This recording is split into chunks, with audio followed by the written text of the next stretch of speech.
Sir good morning. Good morning sir. Sir आपलं intro. माझं नाव सुनील डोंबरे आहे. माझं एज 56 आहे. मी केमिकल मॅन्युफॅक्चरर आहे प्रोफेशननी. कुरकुम MIDCमध्ये माझी कंपनी आहे. तर तुम्ही साधारणपणे कधी आणि कशासाठी माझ्याकडे आला होता? मला एका कॉम्पिटिशनमध्ये आमच्या जिमचा पार्ट घ्यायचा होता.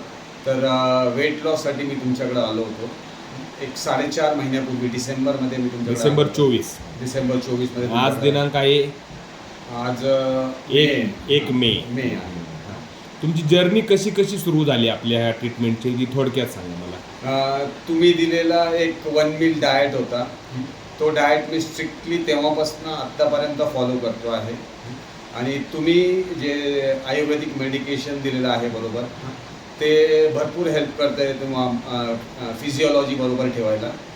पूर्वी तुम्ही मला आठवतंय तुमचं वर्कआउट खूप हेवी होता, परंतु तुमचं विजल किंवा माझा वर्कआउट सर आधीपासूनच खूप हेवी होता. I have been a professional athlete at the time of college.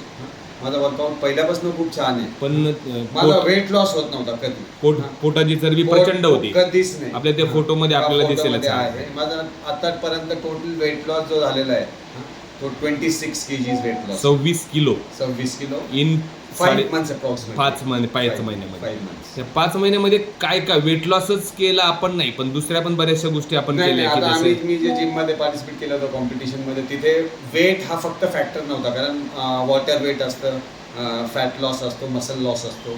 तर आमच्या इथे ज्यावेळेस त्यांनी सगळ्यांना पूर्ण इव्हॅल्युएट केलं. किती लोकांमध्ये तुमची कॉम्पिटिशन होती साधारणपणे? सर आमच्या जिमच्या जवळपास एक 6 ब्रांचेस आहेत.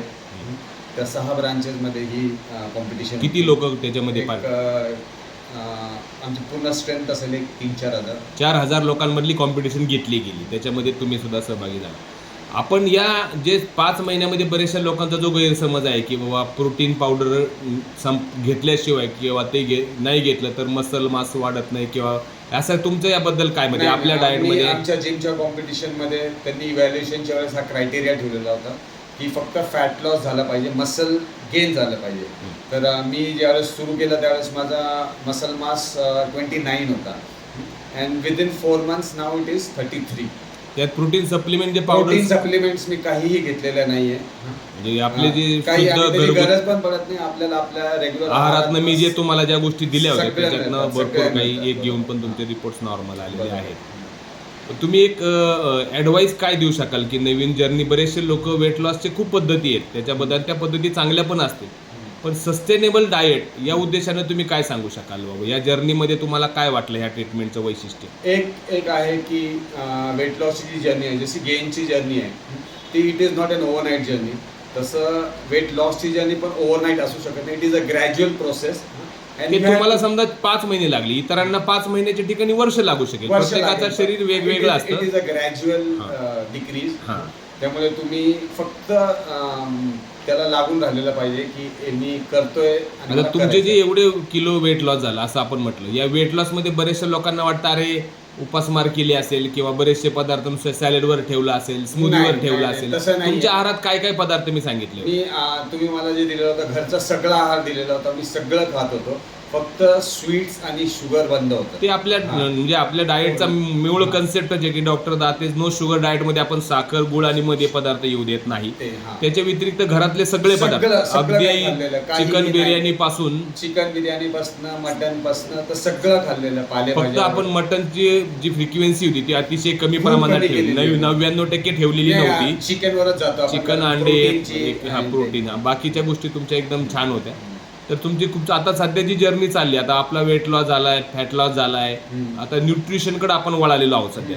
शरीराला ज्या ज्या गोष्टी न्यूट्रिशनच्या कमी पडतात, उदाहरणार्थ B12, D3 असेल, मॅग्नेशियम असेल, क्रोमियम असेल किंवा इतर ओमेगा असेल. मला काही सप्लिमेंट दिलेले आहेत, मॅग्नेशियमचे, क्रोमियमचे, व्हिटॅमिन C मल्टीव्हिटॅमिन्स, ते सगळे माझे चालू आहे. All these are not medicine, all these are food not medicine, these are supplement. Food supplement म्हणजे आपल्याला न्यूट्रिशनल व्हॅल्यू कमी येते फूडमध्ये, ते मेकअप करण्यासाठी. लोक जे निराळ्या पद्धतीचे डाएट करतात, वाकडे तिकडे करतात, त्याच्याबद्दल आपलं दुमत नाही, परंतु तुम्ही या लोकांना काय एक शेवटचा टेक होम मेसेज देऊ शकाल? एक टेक होम मेसेज हाच असेल की believe in your self, believe in the doctor with whom you are doing the diet, ते जसं सांगतात तसं करा, कारण प्रत्येकाची फिजिओलॉजी, बॉडी, मेडिकेशन हे वेगळं आणि असतं. Don't copy others diet. हां, आताच नाही, डॉक्टर जे सांगतील ते तुमच्याशी एक 30-40 मिनिटं आधी बोलतात, त्याच्यानंतर ते तुम्हाला सजेशन देतात. तर त्यांनी दिलेले सजेशन तुम्ही फॉलो केले तर नक्कीच तुम्हाला रिझल्ट मिळेल. हा Thank you. एक टेक होम मेसेज असेल सगळ्यांसाठी. And wish you all the best. तुम्ही जे करता आहात तुम्ही कन्सिस्टंट राहा. Consistency is the key motto. बस तेवढं तुम्ही कन्सिस्टंट राहिला तसं. आणि व्यायामाची पण गरज नाही आहे. तुम्ही व्यायाम नाही केला तरी चालेल, फक्त डाएटमध्ये कन्सिस्टंट राहा, तुम्हाला डेफिनेट रिझल्ट मिळणार 200%. And all the best. Thank you sir, thank you very much. Doctor. Thank you doctor.